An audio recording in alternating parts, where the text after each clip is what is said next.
All right, good morning. And I speak a little Spanish, but I'm going to keep it in English for my own safety. Anyway, I'm very much hoping today that we keep you awake and energized this morning with what we're going to share. What I'm going to talk about here, and I'll open it up at the end for Q&A, questions and answers, is parts of the presentation we share each year as we do our Megatrends annually with the leadership team, Dion and the leadership team, and also with the HP Board of Directors. So you are more or less going to see what they have seen and the nature of the conversations. And so I hope it creates as many questions and big ideas for you as it has for us. So let me get right into it for you. Why do we do the Megatrends work, right? There's a lot of stuff in the market already around trends and the future. And there are two primary reasons why we work on megatrends. And this all started with the HP split from HPE when Dion wanted to ensure that we had a view, I guess I'll use a football analogy, where is the ball going to be in the future? We need to understand and have a point of view on where that ball or where that hockey puck or pick your sport is going to be in the future. And that's why we do megatrends. The first main reason is to drive them into the organizations and have you think about them from the point of view of your strategy and your planning, your roadmaps, and the things you're doing. We do a fantastic job of engineering and product development. This work is designed to bring more of an outside view of the world into everyone beyond what you do every day. So I'm very happy you could join me for the 2 hours. And then also, secondarily, we support the regions and the account teams quite a bit, meeting with customers, often at the executive level. When they come to HP and they want to meet with us and they don't want to talk about products, and they want to talk about what does HP think of the future, often the sales teams want support to do that, and we're one of the teams that helps through a global program do that kind of work. So we help sales teams stick out and become differentiated, and we also very much hope, which is why I'm here today, that the megatrends work impacts your planning, your product strategy, your business, and any way we can help to make that happen. So first, and this is really the only recap I'm going to do of the regular megatrends work that we've been doing for the last 4 years, just to make sure everyone is on the same page. The four major trends, and Enrique has put these into all of his work, as Annalise Olson, as Tuan Tran, as Santi, and so forth. But just to be really clear about it, urbanization, 1.5 million people are moving to cities around the world every week and a half. That's 6 million people a month. That's basically a Barcelona every single month being created all around the world from cities. Those cities are getting more crowded and dense, and that's creating smaller shared spaces. This is why you see products like the HP Tango and other products that are lifestyle oriented. And that is creating new business models, whether they be Uber or as-a-service delivery models for food, for the scooters you see in town. Those are all as a result of rapid urbanization and sustainability. Changing demographics, and we're going to talk a lot about this today as it relates to our business, but we have an aging population around the world in almost all countries, which means everyone is getting older. But at the same time, we have a rising younger generation in Generation Z. These are people under the age of 23 years old. So for the most part, they're still in university or school, escuela. The combination you'll see has a lot to do with what's happening in the workforce, and then silver spenders are the older population that has a lot of money. And we're seeing a change in the world globally with hyperglobalization. We've all seen things like Brexit, what's going on in the United States with the political situation. All of that is a response to globalization, and in particular, the idea that people are more connected digitally than ever to information around the world. And the anti-globalization effort is in many, and I'm not talking about the Catalonian Spain effort, but more broadly than that, is really to people resisting and pushing back, saying, I want to keep my own identity, I want to keep my own area. And then we'll talk about technology itself. So when we look at megatrends, what are they in general? What do we do? The really big things that are changing over long periods of time, we call them the secular trends, is what Dion would call them, that we need to pay attention to in our business. This year, we took them to a whole different level. And what you can see up here is this year we focused on economic impact in the world. Where is the money in the world and where is the money going? Okay? Because if you're in business and you don't follow the money, you're probably in trouble. All right? So the leadership team asked us to follow the money, and we did that. As a result, we profiled the rise of Asia and what's happening in Asia, the changing nature of jobs and labor, and the nature of what that means for our business, what that means for education and reskilling of the workforce to stay relevant in the age of automation, and then what all of this prosperity and change means in terms of energy and sustainability. Not so much in terms of climate change or making the world a more hospitable physical environment, but more in terms of what it means for the use of data, the generation of data, and the future of how people use and interact in the digital world as energy becomes increasingly constrained to serve more and more people using digital products. And you'll see a little bit on cloud on the edge. The technology trends, which we'll only touch on today, are around computing, changes in software, and changes in what we call virtual machines designed to combat the energy and sustainability problem. These are areas of technology progress that we'll be focusing on that might be relevant to your business. So why do we do megatrends? And before I jump into this year's, what would I like you to take away from this? First of all, we do the megatrends for you for 4 fundamental areas of impact. The first one is, and think about this as we go through today, what do the trends mean for your people, your talent, your workforce, your organization? As the generations change, and the global picture changes, what does that mean for your organizations as they grow and develop, as you have more and more people in different generations joining the company?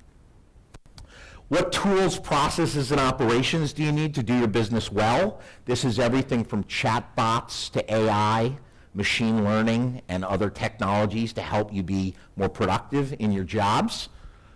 To products and customers, how are these going to change in the years to come? And how might you want to think about that for what you make and who you make it for?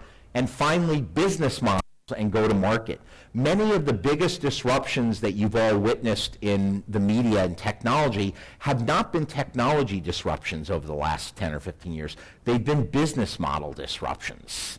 Whether it's the Ubers, which I know is kicked out of Barcelona here, or Airbnb, or many of these other companies, they're not technology driven, even though they're technology enabled. They're all about business model innovation. And the same can really be said about autonomous vehicles and these other areas. There are huge technology advances, but really it's business model change at the end of the day. Okay? So I'll ask you to consider as we go through this, what does it mean for your customer and market segmentation? Who really will your customers be as time goes by and why? And we'll give you a little insight into that. What does it mean for your TAM, your total addressable market? As you'll see, we do TAM at a very good level for HP at a country level, but we this year have taken TAM down to the city level for all of the world's major cities. And so the city level, the local level, is where life really happens, and it's a new way to think about the business.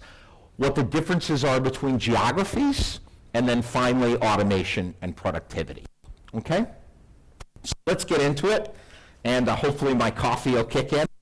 But this year we started with economic segmentation, looking at where the money is in the world, and we reviewed the literature and talked to economists from more than 80 sources globally, from the World Bank to the International Monetary Fund to the United Nations. And a lot of this work comes out of that. the first things first. I think everyone is familiar with the economic term GDP, or gross domestic product.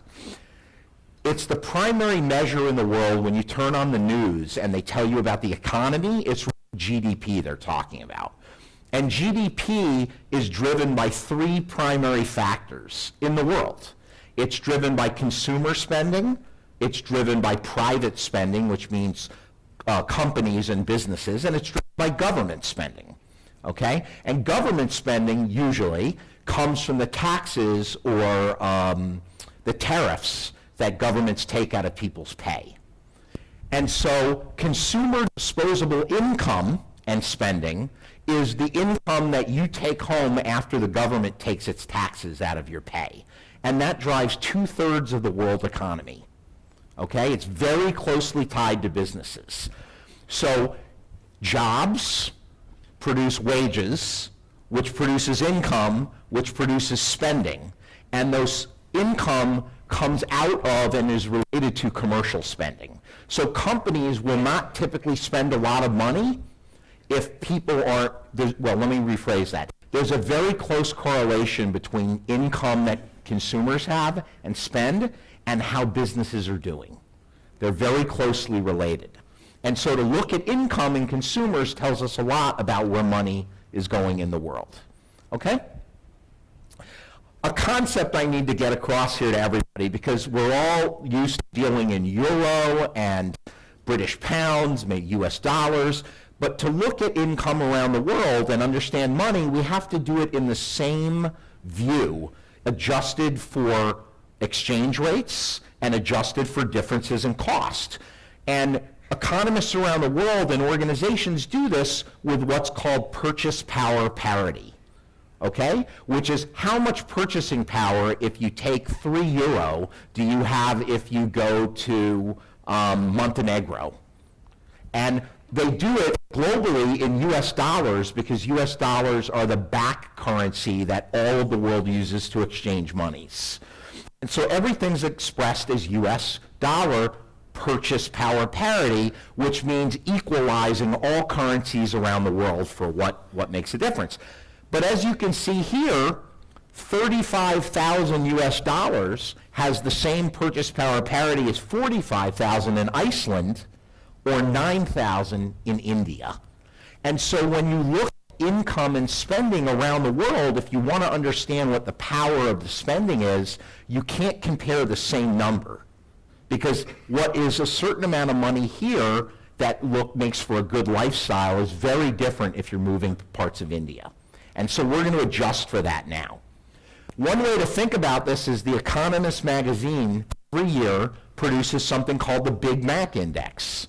And as an American, I hate the fact that McDonald's and the Big Mac is one of the things they use to represent my country, but I'll live with it here. Anyway, how many of you think that products, all products, HP, Apple, we could go down the long list, how many of you think that those standardized products like the Big Mac cost roughly the same amount in every market around the world? Anyone think that? Okay.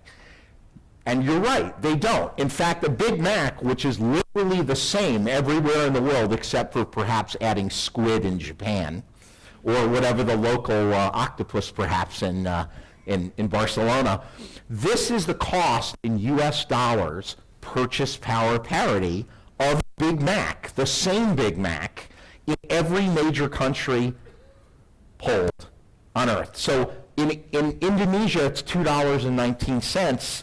In the US, it's $5.51, and in Switzerland, it's $6.54. It's the same product. That means you have to earn 3 times as much money in Switzerland to buy a Big Mac and feel like you're getting the same value. And that has really significant implications for our businesses when we think about products and pricing and what people can afford and what makes sense for businesses. Does everyone get the basics of this? This is why when you're from here, let's say with a euro, and you go on vacation to a developing nation, and you go, wow, it's so inexpensive. I can stay at this great beach resort and all these things. That's because of purchase power parity. Your money goes very far. Okay? All right. So with that in mind, let's get right to it. What's going on with money? Overall around the world, incomes have been rising for the last 100 years. And I'm only showing you here from 2001. This is the average household disposable income, which means after taxes, in purchase power parity dollars. So they're all even, okay? These aren't the actual numbers by region, but they're adjusted. This is the trend, and you can see Asia here, and you can see all of EMEA, and if I broke EMEA out, you'd see many different lines. And you can see the Americas. If I broke Latin America out, you'd see much lower numbers, North America, much higher numbers. So income is growing up. So rising income should drive TAM opportunities everywhere, which we're going to get to in a moment. While I'm not going to talk too much about it, I do want to mention this issue. And it's a touchy issue politically, but I think it's important we understand it. Hopefully everyone has read, seen in the media over the last few years, the whole notion of rising inequality of income, and all the things that go with it. This single graph explains why that's become an issue. This is the share by tier of the income bands from the very top to the very bottom of how much of that increasing pie does each group capture. So, for example, in 1980, the bottom 50% of income earners, let's say in Europe, got 8% of the global income in Europe. 8% of the income was from 50% of the population. That's now 10%. So the bottom has more than they used to have. The top has a lot more, and I think this is what you read about. The middle is getting squeezed, okay? That dynamic, and by the way, all these slides will be available to you. So you can take pictures, but I just want to make it easy for you. This is the issue. We won't talk about it too much, but we keep an eye on this at HP in country-by-country basis, because this is what drives government regulation, taxes, immigration policy.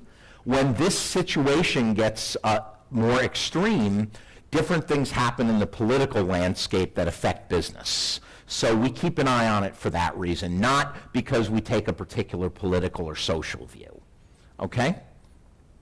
All right, with that in mind, let me go back for a minute. Let me take a little quiz here.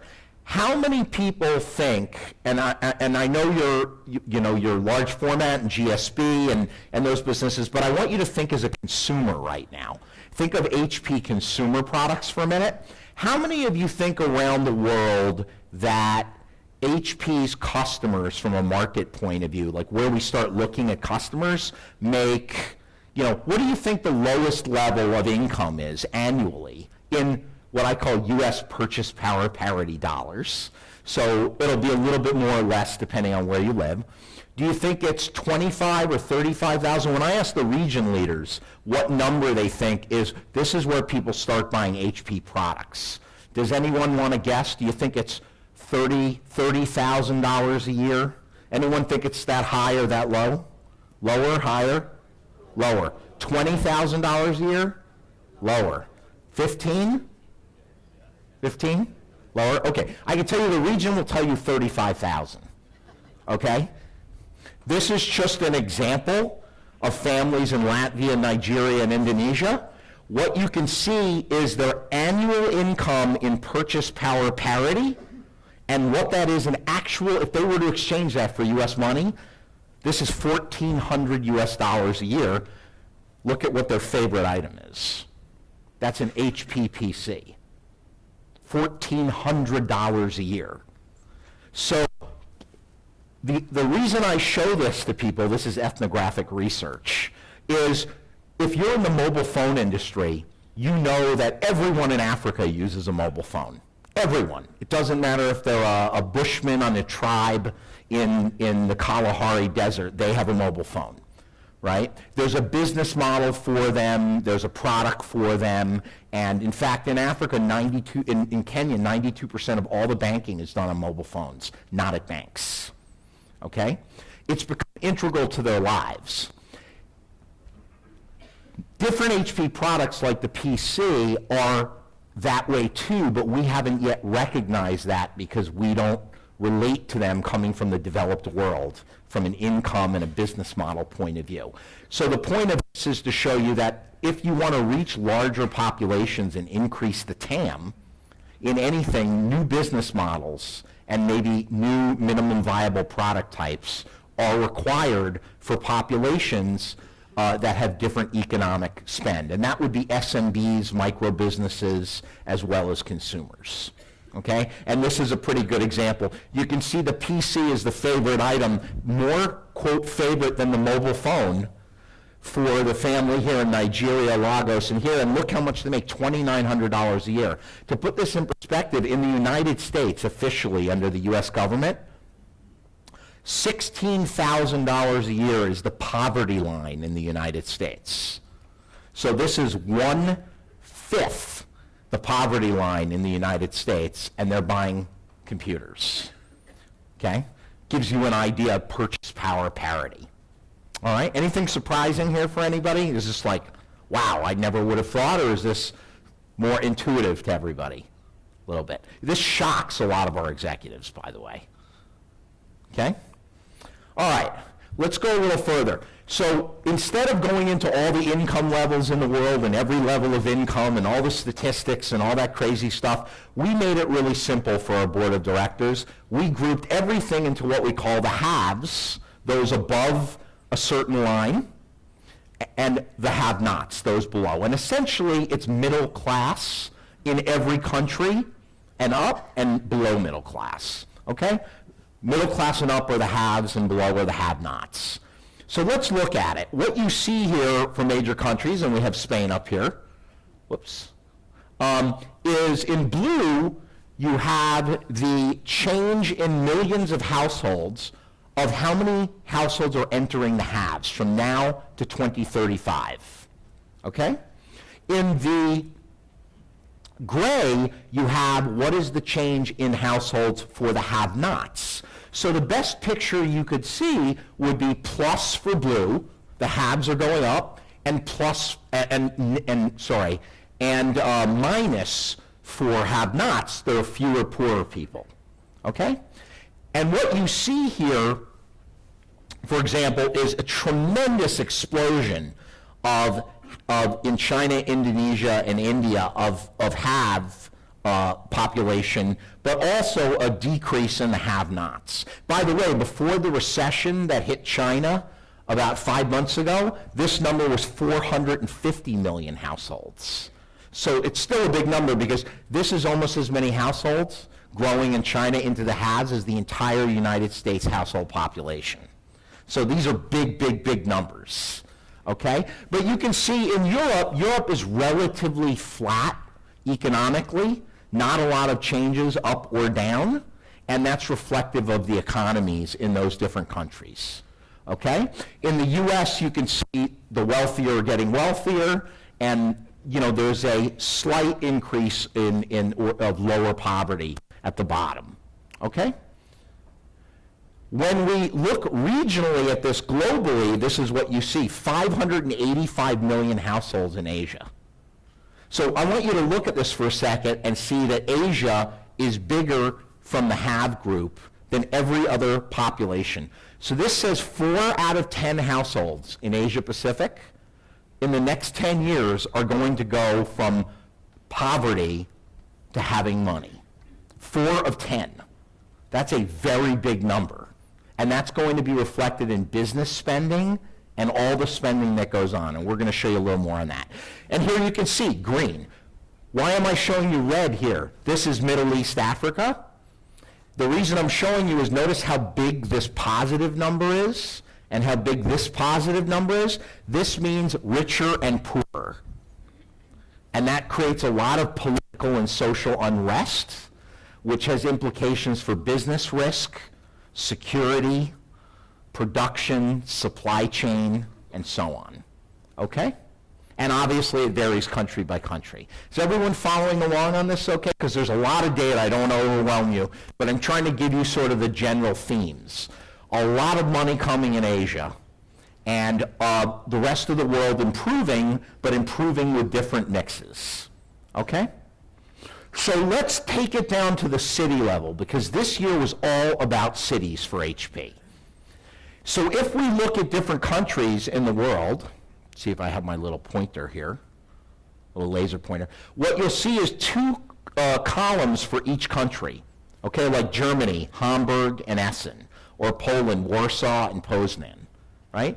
The city on the left in each column is either a mega city, a big city, or among the biggest cities in the country.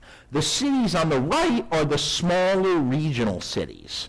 And so the reason we're showing you this is to show you, in most countries in the world, like take Indonesia, whether you're in the giant city, did I lose it? Is almost 30 million people, or whether you're in this city, Makassar, of 1.3 million, the same trend is going on, right? 1 out of every 2 households is going to join the middle class here in the next 10 years. And you'll see this is going to be the richest place on earth, right there, okay, overall. And if we look in China, 21 million in Beijing, Xiamen, 3.5 million, the same thing, okay? Look at that, 7 out of 10 households in Beijing are going to join the haves. 7 of 10. Those are incredible numbers. That's like Europe going from 1900 to 2000, all in the span of 10 years. So this has pretty big implications for where we do business, because right now we do the least business in every region in APJ. And it is the wealthiest growing part of the world. This was a big discussion with the board. If I look at Japan and Germany, for example, you see a couple of things I wanted to point out here. In the larger mature economies that are more stable but not really growing, kind of flat, and Japan is a perfect example of that, you'll notice that here we have the small city, you know, with fewer poorer people, but the big city is getting poorer.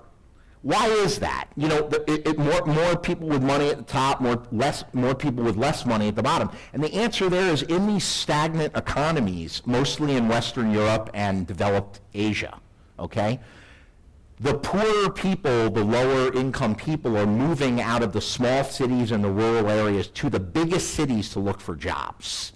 And that's why it's creating a spread that you're seeing. And that spread of all these wealthier people, right, is what's making cities very expensive. Because the more people who come in with money, the more prices go up, the more everyone goes, oh, it's so expensive to live here. So it's a catch-22, we call it in English, because you want to be in a place where the economy's doing well and everyone's making more money, but if they're making more money faster than the economy is doing well, everything becomes very, very expensive, okay? This is kind of basic economics for everybody, but you can relate. The example I'll give you in the United States is San Francisco, which is right near our headquarters, and a small city in Texas called El Paso, Texas, okay, which you've probably seen in the movies. They're both the same size. San Francisco has 600,000 people, not the whole area, just the city. El Paso has 600,000 people. The median household income in El Paso, you know, purchase power parity, is 110,000 US dollars. That's for a whole house. The median household income in San Francisco is $130,000.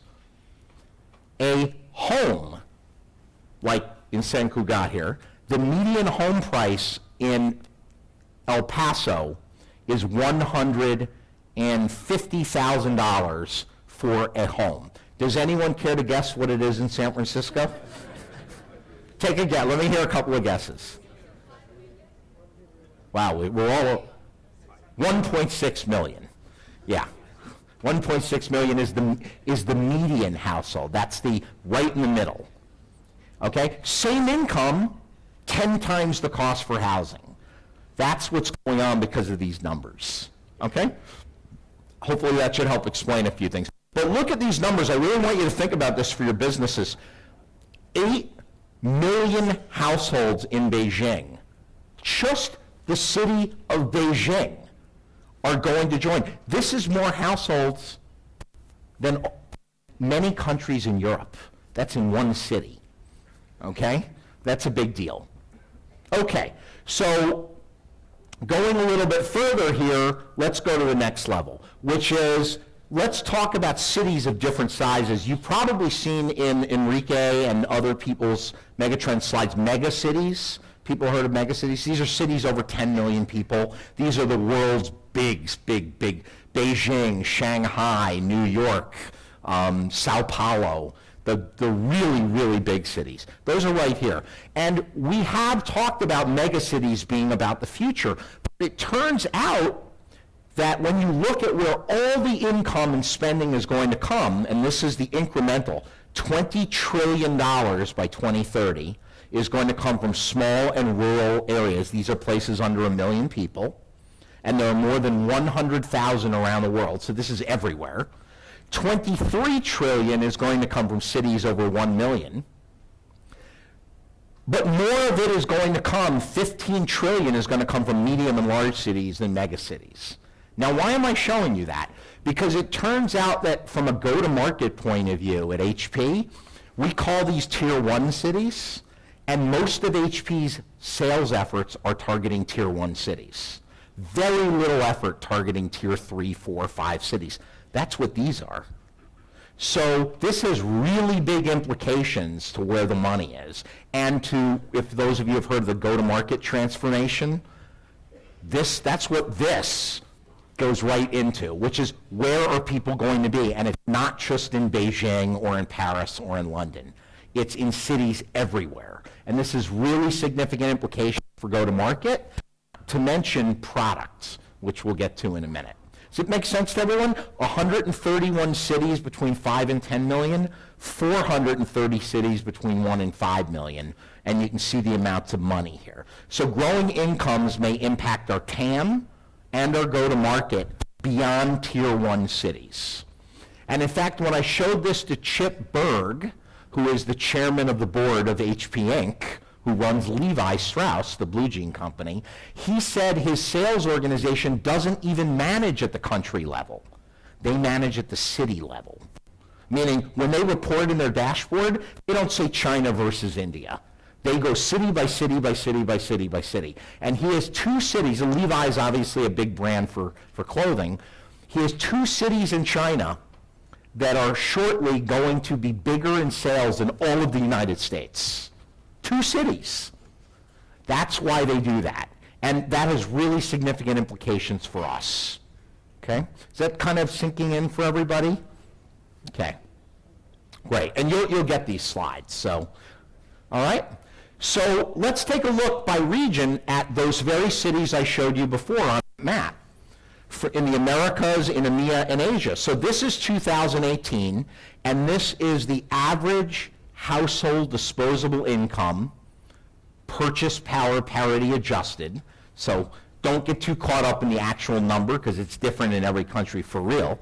But you can see these are cities in Asia. This is Indonesia, this is India, large and small, China, large and small, Lagos, right? This is averages. This is Europe. So you can see Asia is about on par with EMEA right now for average, okay? And this is examples coming out of the Americas. Sao Paulo, a small city, and some bigger cities. Chicago is a mega city in the United States. Now that's right now, okay? Maybe not surprising, depending. By the way, don't be fooled. The only reason why these numbers are at this level, not up here, is because Europe's very expensive. So if you're very expensive, your purchase power isn't as high. Doesn't mean that you make less money than people who are in parts of Asia. It means that your purchase power is not as high as the money you actually make. Okay? Hence, it's expensive. But take a look, ready for this? This is 2035. Just take a look at that for a second. Anything surprising about that? Does that scare anybody? It scared me. We're moving to Delhi. Well, yeah, Exactly. Well, wait till you see the map, the heat map I'm going to show you in a minute. But what's really important about this, remember I said when you looked at that chart of Asia, when I showed you the families, you know, they had purchase power here, but their income was here? That's the case. It's not that a family in Delhi is going to make 170,000 US dollars literally. Maybe it's 90. But their purchase power is going to be really high, which means they're going to have a lot of income to spend on goods, PCs, printers, I could keep on going, as are the businesses, which will be able to buy quite a bit, okay? So are we appropriately factoring in these changes for our long-term planning? And we've been working with the MAP team, for TAM, because they do TAM at the country level, and they also base the TAM that you all use on historical information. It doesn't account for changes in the future. So it's either going to be kind of right or completely wrong, is what I'm trying to say. Probably right in the next year or two, very, very wrong a few years from now. And when you make long-term planning decisions on the future is going to be very different than it is today. That's why I'm showing you this, okay? So for next quarter, the quarter after, you know, business is good, business as usual, but the further you go out, the less likely the future looks like it looks now. And I'm not talking 10, 15 years, I'm talking 3, 5, 7 years, which isn't that far, okay? Hopefully I find this data pretty fascinating, so hopefully it is for you as well. This really, really shocked people on the board. And Dion confirmed this because Dion has lived in, I don't have it up here, but Dion has lived in Hamburg and other places, and he can attest personally to the purchase power parity differences in different places in the world. Okay? So what are some considerations? Look to cities as markets instead of countries or regions. Cities, I'll almost look to it like the Renaissance. I was telling my friend Esteban here, I'm a big history person. I love history. Back in the Renaissance, you had Venice, the city-state of Venice, and you had the city-state of Rome, and we're going to have economies in the world that look like city-states, like they did in the Renaissance, where we're still going to have countries, but the power of cities economically is going to be very significant. And it implies that not only will the TAM vary, meaning not be evenly spread out in a country, but the products that people might need, commercial and otherwise, might vary city by city. And that the products, instead of thinking, hey, we're going to make the same product for developed and emerging, or we're going to make the same product for China, and we make for all of China, but that's different than what we make for Germany, might be the best way to look at it. The better way to look at it might be which cities across the world have similar characteristics, and it may be that there are Class A cities, Class B cities, and Class C cities, and there are products that reflect each of those, and they transcend country, if that makes sense. Meaning the people who live in Lagos, Nigeria, at the upper part of the income range, are the same shoppers with the same products that you might have in Western Europe. But the people who live in the outlying cities of Nigeria are the same as people who live in small towns in Germany. And that is kind of like an aha for people, okay? So let's talk about the rise of Asia, because if you looked at that map I showed you, you probably saw that Asia, wow, Asia's really changed. So 2/3 of all that income growth from now to 2030, of the $40 trillion of income growth, is going to come from Asia, all right? And it's going to come because the average city in Asia, over 1 million people, is going to double in household income between now and 2030. Double. That means if they made the equivalent of 20,000 euros now, in 10 years it'll be 40,000 euros. If it's 40,000, it'll be 80,000. And that's going to be reflected in the business spending as well. Because as you'll see in a minute, that pay is coming from the businesses they work for. Okay? So if you want to see the money sort of on a heat map level or a breakout level, remember small, medium, and large, here, this is the world. Where is the growth in money coming from in the world? For cities, 67% Asia, 18% EMEA, 15 Americas. And how big are the cities? So these are mega cities, large cities, medium cities. So you can see this blue is Asia, this light blue is EMEA, and the gray is Americas. So within that are clusters, and what we've been doing in the CTO office is working with the region teams to give them prioritized tier 2, 3, 4, 5 cities within the sub-regions like SEMA, which they have no intelligence on previously, so they can understand where to put the sales force. Because right now, they're kind of blind at the field level. They know the country, they know their channel, but they really don't know where the money is. And so this is very different for them. Now let me give you a real aha heat map. Let's pretend you're in the International Space Station, flying around the planet, looking down at a map. This is a heat map of Asia. So the bigger the circle, the bigger the population. The darker blue the circle, that would be Azul, I think, right? Maybe. The darker the blue the circle, the wealthier the population, and the darker gray the circle, the poorer. So that's the have not. And in fact, you can see up here there's some numbers, of 175,000, 7,000. Okay? So this was 2010, all right? This was 2018, last year. This is 2035. Let me do that for you again. 2010, 2018, 2035. Can anyone tell me what they think the biggest, darkest circle on here is in total? And by the way, the reason I'm saying is size times color equals total amount of money. Anybody? Jakarta. That's right. Jakarta will have more money than any city in the world. In total, not individually. Okay? By the way, we barely have coverage in Jakarta today, just to put this in the context for you. It's part of Southeast Asia, Korea for us in APJ. So you kind of see the ahas that hit people like TC, who run, or used to be Richard Bailey in Asia Pacific. You kind of go, whoa, and we put this in here to make Dion feel good. It's nice and little bubbles here. And the bubbles are proportional. That really is Sydney, by the way, versus that. Okay? What are they doing as a result? They're taking a field trip to Jakarta. I'm not kidding. They're actually going on a intelligence mission, so to speak, to these cities to see what they're missing. Okay? But look at India. Look at the size of those bubbles, right? Or look at Asia. You get the idea, right? This is a real eye-opener.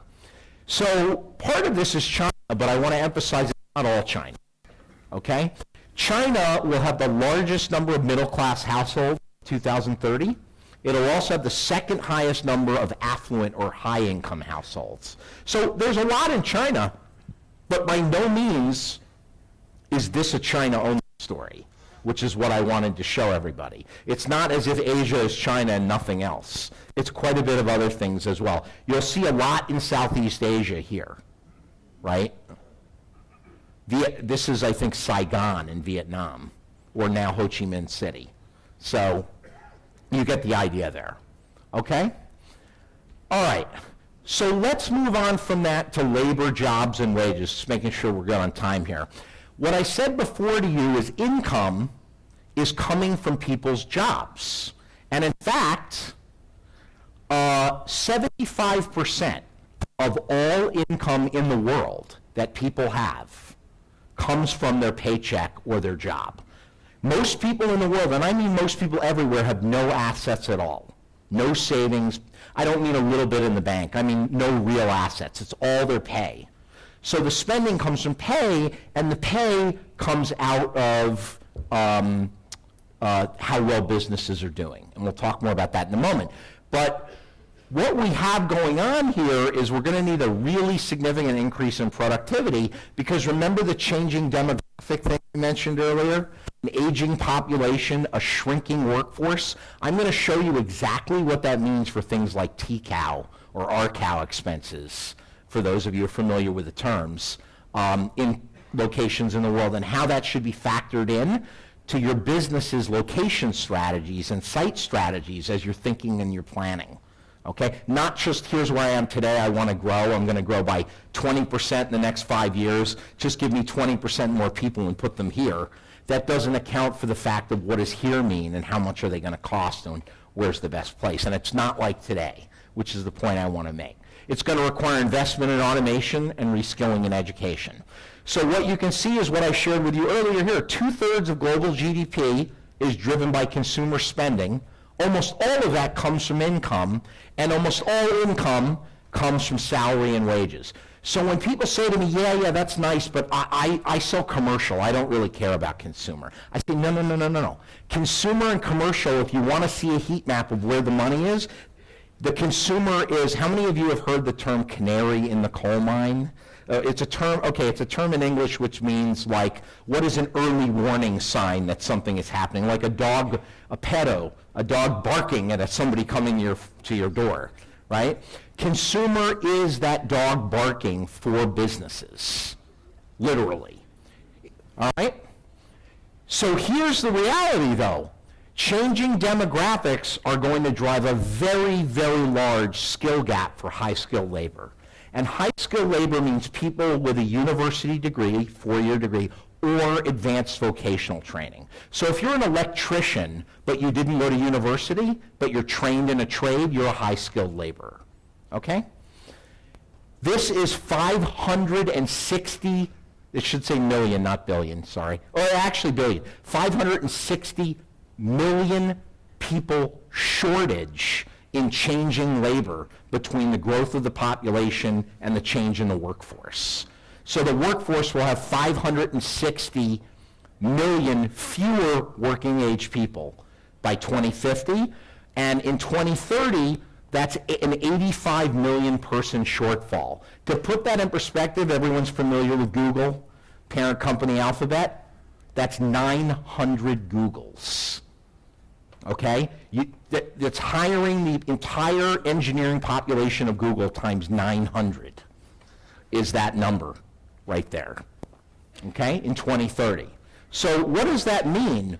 It means labor shortages in all major markets of the world with the exception of India, which I'll get to in a moment. And you can see here, labor surplus, labor deficit, big deficit, really big deficit. This is how many jobs will they need and have for high skill? How many people will they have to fill them? Okay? This is Singapore, and the only reason I'm showing you the number is this will be the biggest labor skill gap country on earth. By the way, it's also a very big HP office, which I'm going to show you what that means in a second. But this says that on average, because of the shortage, because for those of you who know a little bit about economics, you know, if you really want a cerveza at the pub and they only have a few and everyone lines up, the price of beer goes up. So if they have jobs and there aren't enough people to fill them, the pay for those jobs goes up, okay?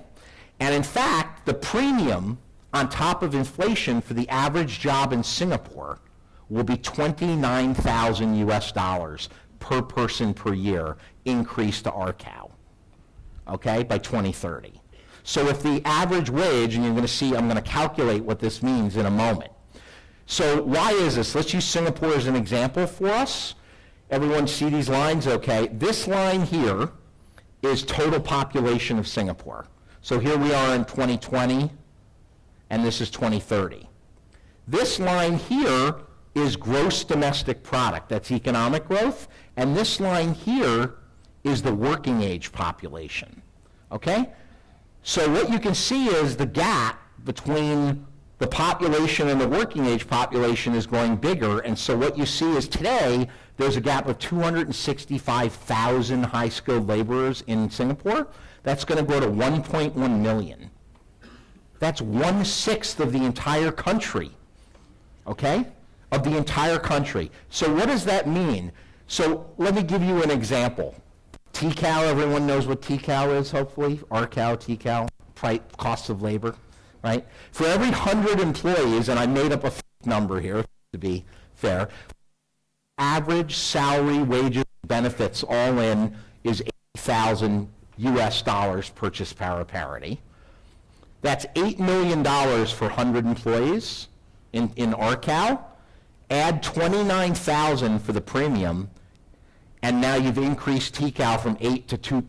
TCAL has gone up 2.9 million for every 8 million for every 100 employees. Wow. If I'm thinking about where I'm going to put my people and why I might put them, I probably want to know this before I make my long-term planning decisions, to at least make an informed decision. And that's what you're seeing here. Okay? So how are we going to offset your businesses? Well, one of the things is, if you can all see this okay, the white area here, I guess it's gray. This is, if you take every job in the world, every major job in the world, it can be broken down into predictable physical labor, data processing and collection, unpredictable physical work, and then what I call the softer people skills. This is how much time is spent, and this is how automatable those jobs are ultimately. Okay, so 81% of physical work will be automatable. This is why you see robots in factories. All right? This is HP Instant Ink customer support. This is a little case example at HP. So they took the chat area, virtual chat sessions and customer support, and they took level 1 and they replaced level 1 people responding with virtual artificial intelligence chatbots. And they lowered the cost by 95%. 95%, okay? They were twice as likely to solve the customer's problem because computers don't make mistake with the same 100, 200 things that keep on getting asked over and over again. But the complexity of the jobs called level 2, 3, 4 support that human beings need to do goes way up because the hard problems go to people, which means those people need to have higher skills, which means they need more training and more development. So this is what automation is going to do in general. It's going to move people out of the more mundane tasks, the more regular tasks, and into the higher skilled jobs, but it's going to require a lot of training. How much training? This is an estimate from CEOs and heads of HR around the world for the IT sector. Roughly 50% of the entire workforce of the world will need to be retrained by 2022. That's only 3 years away. And this is how much, okay? 30% of the workforce will need 3 months to more than a year of training as automation kicks in. So you may not see much of it today, but it's going to become extremely important. So for those of you who have children out in school right now, and I get asked this all the time all over the world, what should my children study for the future? What's the future? And I say, no, should they study this subject or that subject? And I say, it doesn't matter what subject they study, they better learn how to learn, because they're going to be learning and doing new things their whole life. And they have to be able to be flexible and learn new things, because the one thing that's guaranteed is their life and their job will change. Okay? So to say you should be an accountant and that's all you need to know is very, very dangerous. Versus saying, I want to be an accountant or an engineer, but I'm going to love to learn, because if I don't love to learn, I'll never be able to keep on learning on that curve. Okay? So what are the recommendations for you? And I really want you to think about this. With all those different numbers I was showing you, what does that mean for market and customer segmentation? Whether you're in large format decor or whatever you're doing in the future as you look forward, not right this moment. What does that mean for where your business will be? Industry-wise, location-wise. I mean, do we think, for example, in construction, do we think construction's only going to be now in a tier 1 megacity? Or do we think it's going to be in cities all over? And then what does that mean for our channel partners? What does that mean for our products? And so forth. TAM. Just because the TAM is listed at a country level doesn't mean it's the same everywhere. Okay? And there are probably pockets of TAM related to pockets of products in different cities that we don't fully understand right now, that we could do a lot better job of understanding going forward. I already mentioned the go-to-market strategy and coverage plans. We're working with Andre's team in SEMA and Kung Meng's team who runs CK to help them with their long-term planning here based on all that city data. they're deciding where to put people. How many people do I put in Jakarta, for example? And they put that into their plans. And then workforce and location strategy. As in going forward every year, you work on your LTP planning and you work on how many people am I going to need for my LTP in 3 years and where am I going to need them. Don't just say the world will be right like it is today with adding people. Think about the implications. Work with HR to figure out, yes, maybe you might want to stay in a certain site in a certain location because moving sites might be expensive. I'm making this up, but moving from city A to city B in this country is too expensive to move, but not if labor doubles in costs. You follow me? It's like looking at your home budget. You don't look at one item, you look at all of your budget. And that's what this is really all about. So I'm just going to kind of run in the final area here in timing into some of the energy, sustainability, and technology, which will hit home hopefully for more of the engineers in the group versus the market material. So this is a map of GDP, remember that term, per capita. This would be a higher percentage of haves, this would be a lower percentage of haves.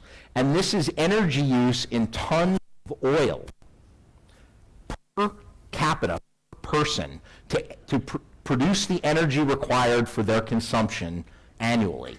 So the higher up you are, in the United States, 7 tons of oil per person per year to produce the energy. The only country that's bigger is actually Canada.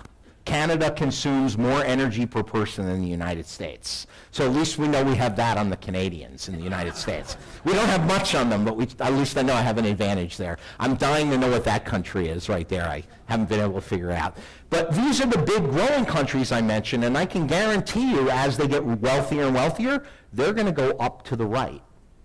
And that's a lot more energy. Everyone understand intuitively, if you have a lot of lower income people become middle class and they start buying things of various sorts, how the energy goes up? Well, here's an idea of just how much it's going to go up. Take a look at India. Right now they have 300 million. 300 million. This is like Spain, Germany, France, and another country put together. And Denmark. 300 million haves. And they produce 300 gigawatts of power. You don't need to know what a gigawatt is, but if you're an engineer, I'm sure you do. But in 2035, okay, they'll have 700 million haves. They'll more than double. Just look at, this is bigger than the population of most of Western Europe, okay? And the reality is that the number one thing they're going to buy as they move into the middle class are air conditioners. Because for anyone who's been to Asia knows, when it's hot and sticky, you want air conditioning. Singapore is all air conditioned, right? The air conditioning alone to serve this population will cause India to need twice the amount of power it currently has today for the entire country, just for air conditioners, okay? And by the way, that's 70% of all the power generated in the United States. So that's just not feasible. Okay? It's not practical, it's not feasible, it can't be done. But this has really big implications for us and our products, which is where I was going. Energy is going to be a challenge for the world.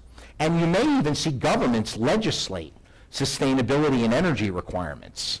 And so if we look at the developed markets, US, UK, Japan, I could put Spain in here, Germany, what you see is the blue is domestic product, the pink is energy.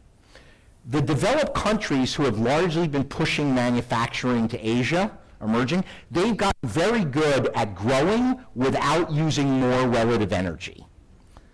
But the emerging markets are using an awful lot of energy to grow. Their view is sort of, it's growth at all costs.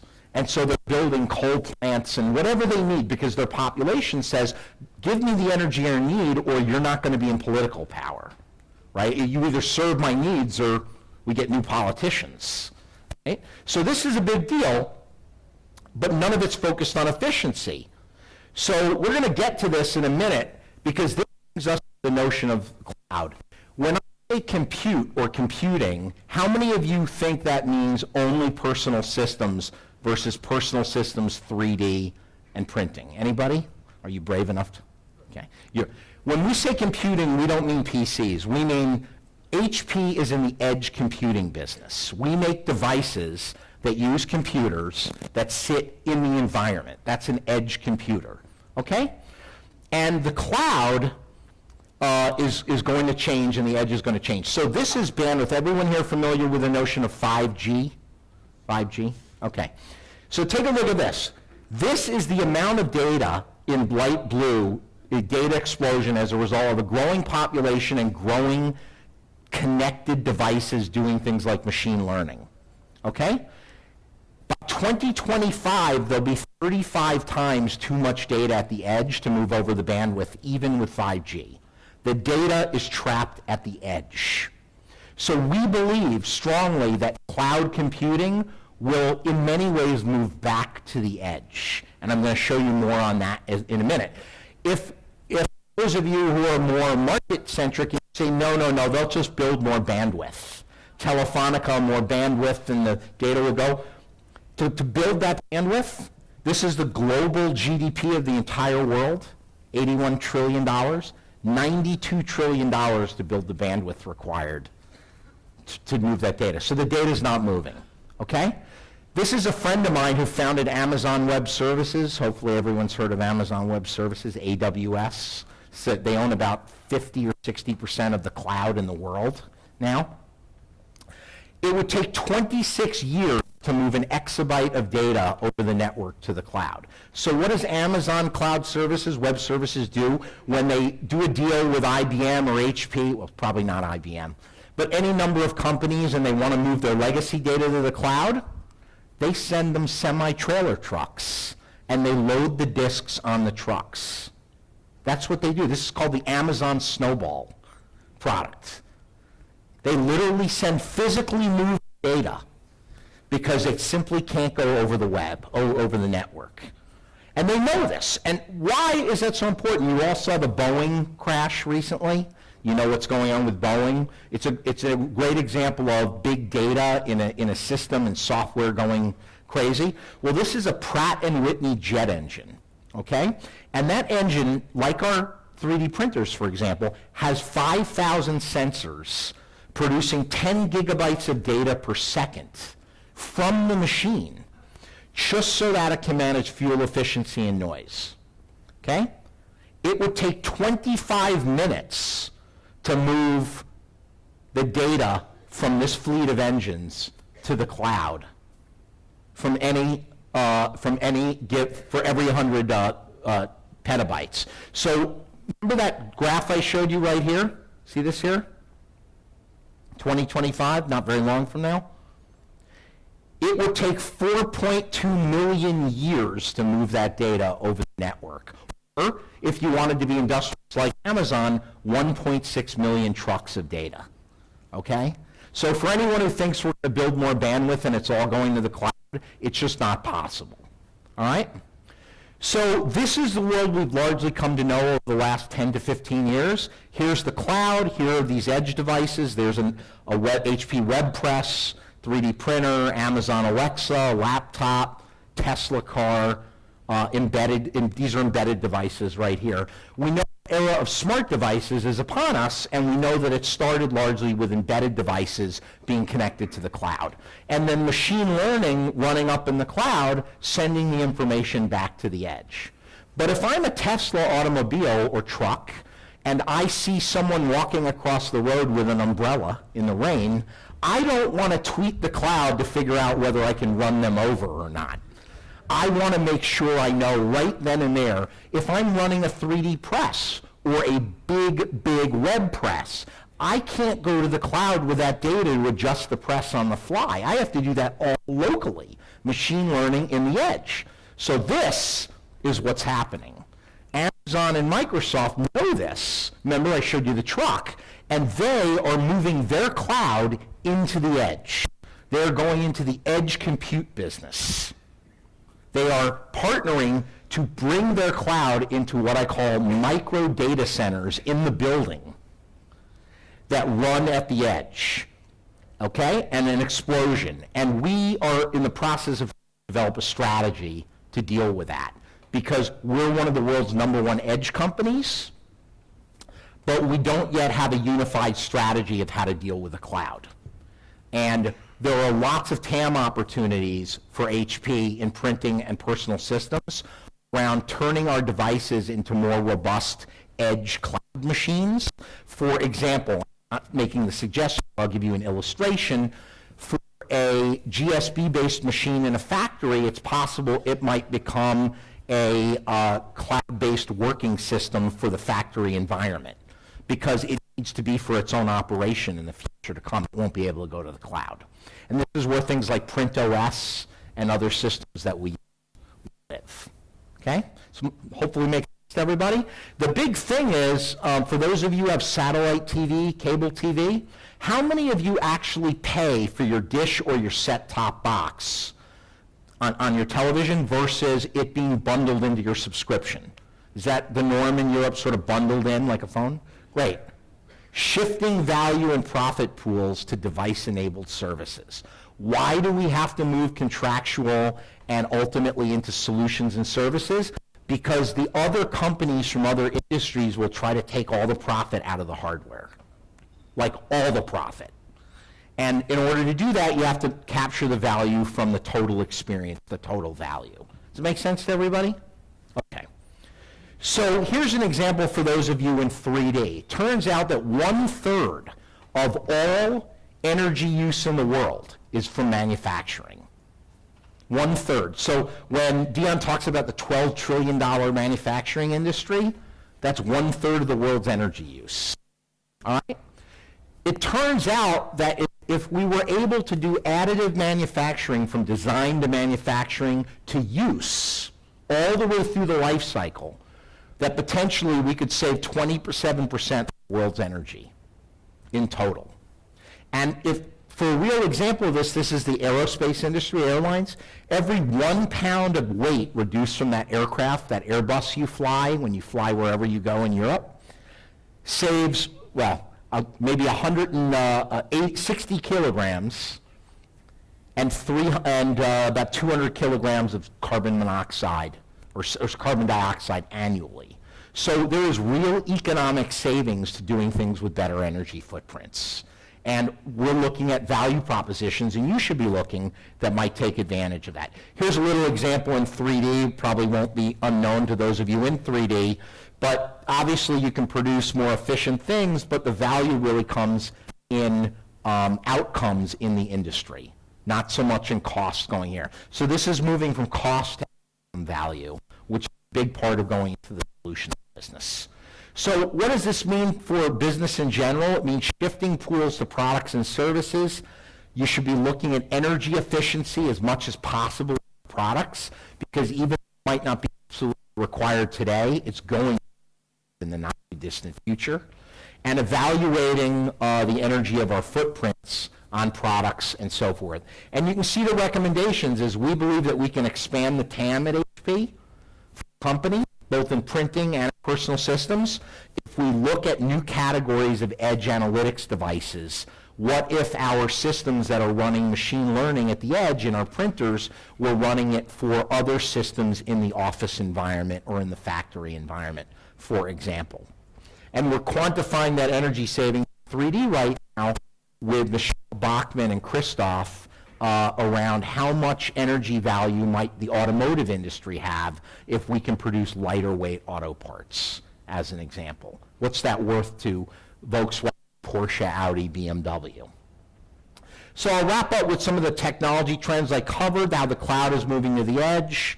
I covered the kind of workloads that are going on in the efficiency, and this is 3 really tremendous impacts technologically, and then we'll wrap it up in a couple minutes and we'll do a little Q&A.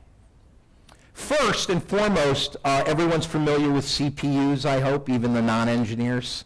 GPUs, like NVIDIA, right? Most of the machine learning, gaming, video graphics done by GPUs, but GPUs are the petrol hogs, or they use a lot of energy. A lot of energy. In fact, the average artificial intelligence workstation used in HP Labs to do the machine modeling uses the energy of 2.5 households per day. Everyone know what a Tesla automobile is? right? The average Tesla uses the energy of one household per day. And it's all because of machine learning.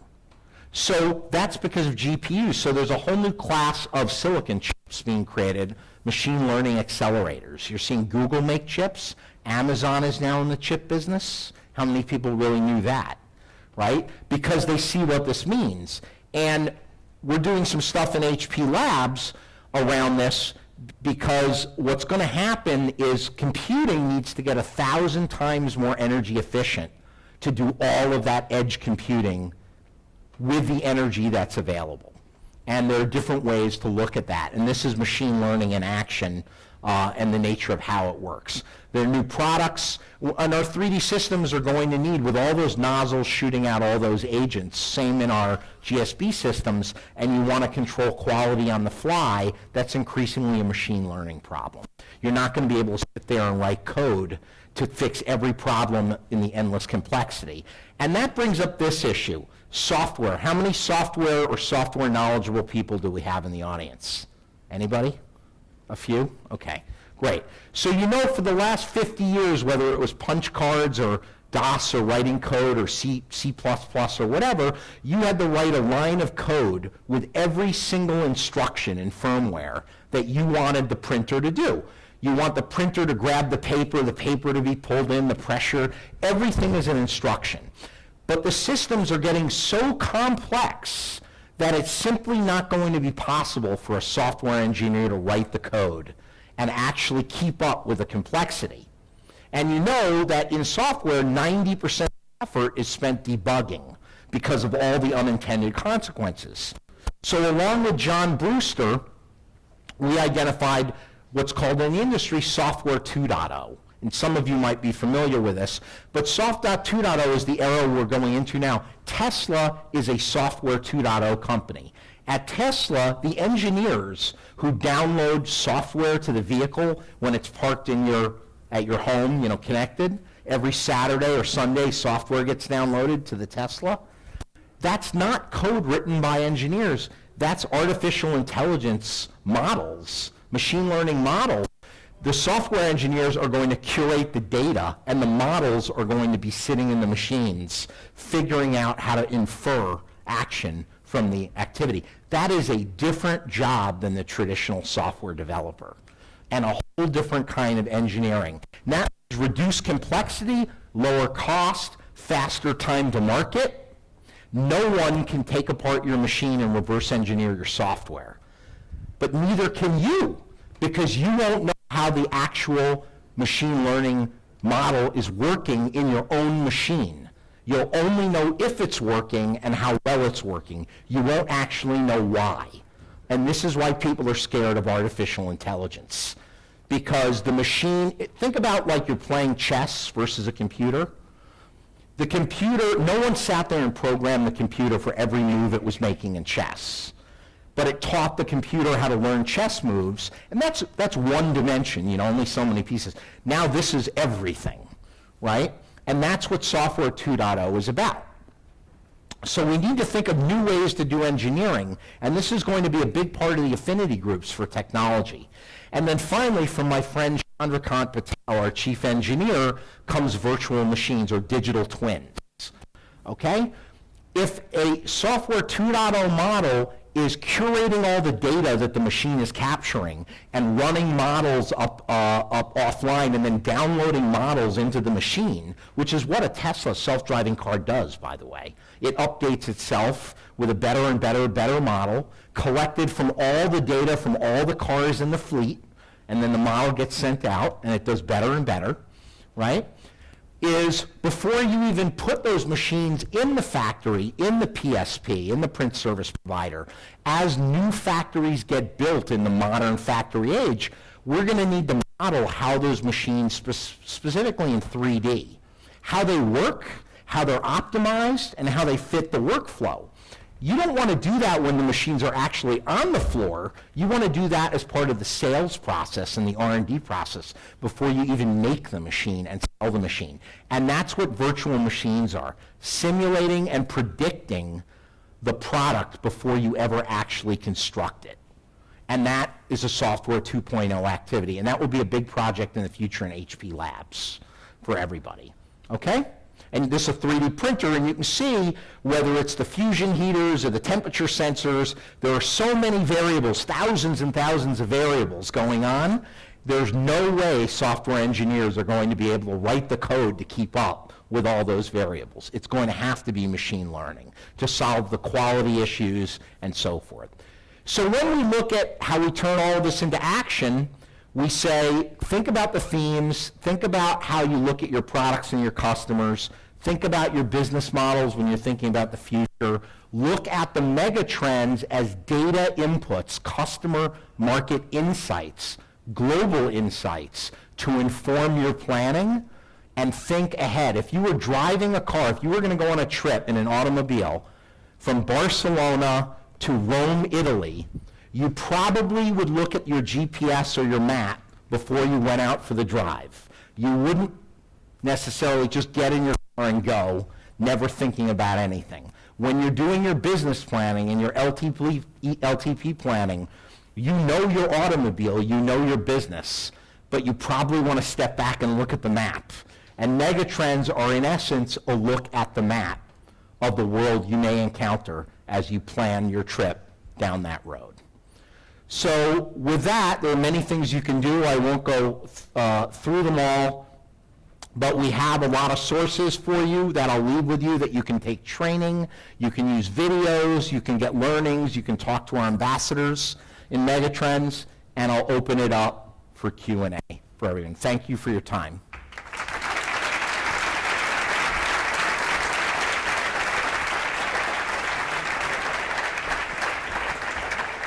I think we have microphones in a few minutes for questions, and you will all get these slides and be able to look through them. We have lots of resources for you depending on your areas of interest. So, any questions in the? I have one question here. Yeah. Sure. Hi. How are you accounting for changes Who in am I looking at? here? Ah, there you go. How are you accounting for changes in regulation or public policy That's why I was showing you the inequality, whether it's GDPR, the data privacy restrictions in Europe, which is going to be the HP standard globally for everything we do, everywhere. The megatrends help inform the global legal team's view of how they look at policy. The what-if scenarios, right? What if economies change and immigration barriers go up or privacy barriers change? I don't know how many of you saw this week the EU legislation on consumer data this week. Have you seen that? For companies like YouTube, they're now maybe going to be legally, financially responsible for any user who uploads third-party data. Just think about this for a second. That would be like holding the telephone company liable for something you say to your family over their telephone line. Okay, literally, it's the same analogy. So there's going to be a bit of a, what do you say, a war guerrera? How do you say war in Spanish? Yeah, there's going to be a potential war between market forces and regulatory forces on issues where people or organizations and communities push back or get scared or are worried, and that makes HP's position to be trusted in security and privacy so important, because you're either going to be labeled on this side of the debate or the Facebook side of the debate, and you don't want to be on the Facebook side. So that's part of the equation, and the global legal team uses megatrends quite a lot. Other questions? Sure. Yeah. Before you talk about the gap of the labor skills that companies are going to need versus what population is going to be able to offer, you put Singapore as the extreme case. And then later on, you said that kind of the key for future skills, it's to learn how to learn of it. So what makes you think, or how are you estimating future's capability of people to learn how to learn, or what makes you think it's not going to be enough to what companies are going to need? Well, I think the takeaway is that companies have historically viewed training and learning as an incremental add-on to what they do. Like, it's good for your career if you learn more, but you can probably do your job without learning more. And what I'm saying is, and is fairly well recognized in HR strategically, is learning will become a core part of your job, maybe even your job objectives, ultimately, because you have to learn almost like you're going through university just throughout your entire career. It won't be an option to just know one thing and stop. You'll have to keep on learning, and that's very different for the commercial world than what we have today. That's a lot more financial investment in each employee's education and development than what is done today, typically at companies around the world. And that makes for change. But it's good for all of you and our children because it will be good for all of them. So, other questions? Probably take 2 or 3 more. Hi, I have a question. Is HP looking closely all these huge investments that China is doing in Africa? Yeah. We are. We had a big discussion on Africa last year, and it's a challenge. I mean, we're trying to get HP's management team to look at Africa, not so much just as a market, but also as a part of the geopolitical world. Just like China is more than a market, it's a strategic influencer of what goes on in Europe and Africa. And they are looking at it, they are keeping an eye on it, mostly as it relates to supply chain. I don't know how many of you know this, but the mobile phone that you all have has almost every rare earth element in the world inside of it. And they all come from Africa.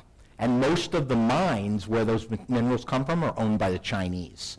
You know what else uses those minerals? Batteries. Batteries in printers, if we have them, and certainly in laptops. And so battery shortages might be on the horizon because of limitations and things like cobalt. That's why Apple actually bought a cobalt mine in Africa, literally. So they are looking at it, but the more they look at it, the more we keep the message going, the better, and balance that off. So it's an ongoing process. Final 1 or 2 questions? Yeah. Hi. Here. Hi. I'm on the go-to-market GSB, Yes. and I was impressed by one of the takeaways about moving from countries to cities, right? Do you have visibility of what is the trend in terms of go-to-market? Any change that we're planning there? Because on the go-to-market, on my day-to-day work, I don't see any change in Yeah. moving from countries to cities, right? We keep with our Sure. regions and so on. So any Yeah, so I don't think, if you use the analogy of getting on an airline to go on a trip to London, let's say, HP's challenge ahead in its transformation is we have to fly the planes we have with the customers we have on the planes we have, while we're trying to figure out what new wings and what new engines we need along the way, and make sure the plane actually stays in the air, right? Doesn't do a Boeing situation. So you're not going to see it in your day-to-day job, but it is part of what's being discussed at the region leadership level, as part of Go-to-Market 2020, which is the whole transformation, as part of the various efforts, and it's a multi-year journey. But it's not something you're going to see slip into the business day-to-day. When it becomes evident and the decisions are made, you'll see it potentially roll out in a more very discreet and open way, perhaps in how the company is structured, how the go-to-market is structured. Do we end up having city managers, for example, rather than country managers? Maybe Beijing and Shanghai get their own managers, right, literally, because they might be as big as Denmark and Norway, and so forth. It remains to be seen, but those are all the kinds of issues that are being discussed right now for the future. All right, one final question. And I'm around all day, so anyone who wants to grab me, feel free. Yeah, it's kind of related with the previous question. So it was interesting to see that we are moving towards more cities and less concentrated people. And in terms of go-to-market, one might think that the solution is onboarding more resellers to get higher capillarity or more people, no, to get there. On the other hand, people are buying more and more online. So Yes. have you done this analysis on Yeah. if we need more capillarity or everything to be online? I'm commenting on sort of it strategically. I'm not saying what HP is doing at the moment. okay? But yes, don't assume that cities, tier 3, 4, and whatever, just means more channel partners. Because as we look at the move from transactional to contractual, I think 87% of the company's business is channel-driven today. The goal in the future is not 87% of the company, it's less. And so we're going to increasingly have to have more relationships with the customers versus the channels, particularly in areas around the world where we have penetration. And even where we use the channels, we're going to have to understand how the channels relate to the market, which means we're going to have to understand the market. Historically, we paid less attention to the market and looked to the channels to tell us, what do you need, what do you want? You take care of it. But many of the channel partners we have today may not survive the changes, and we don't want to find out the hard way. We want to kind of be one step ahead to know where we're going to go. It would be like, remember my analogy, you're driving to Rome, you look at the map. It would be nice to know if you're planning to stop for petrol along the way, that those gas stations are still there, right? You don't want to look at a map and go, they're not there anymore, but my plan depended on them being there, right? So which ones are they? And in order to make that decision, you have to understand the market a lot better. And that's the process, that's part of the go-to-market transformation that's being looked at right now. Okay? Thank you again, and really a great pleasure to be part of the organization. Thank you.